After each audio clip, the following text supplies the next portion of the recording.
धाराशिव जिल्ह्यामधील बहुचर्चित कृषी निविष्ठा घोटाळ्यामध्ये अखेर मोठी प्रशासकीय कारवाई करण्यात आली आहे। एकात्मिक कीड व्यवस्थापन आणि एकात्मिक अन्नद्रव्य व्यवस्थापन योजनेमधील अनियमिततेप्रकरणी चौकशी अंती 17 अधिकारी दोषी ठरलेले असून त्यापैकी 15 कृषी अधिकाऱ्यांचं निलंबन करण्यात आलंय।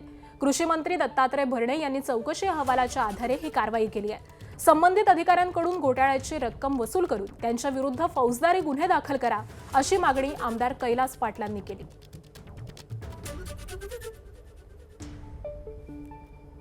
जिल्ह्यातील कृषी विभागात नियुक्तीच्या बाबतीत जो भ्रष्टाचार झाला होता या संबंधात मी खरीप हंगाम बैठकीत हा प्रश्न उपस्थित केल्यानंतर त्याची चौकशी लागली होती।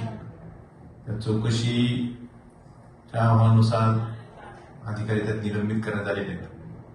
परंतु माझं म्हणणं एवढंच आहे की ह्यातला मुख्य सूत्रधार शोधले पाहिजेत, त्यांच्यावर फौजदारी कारवाई झाली पाहिजे।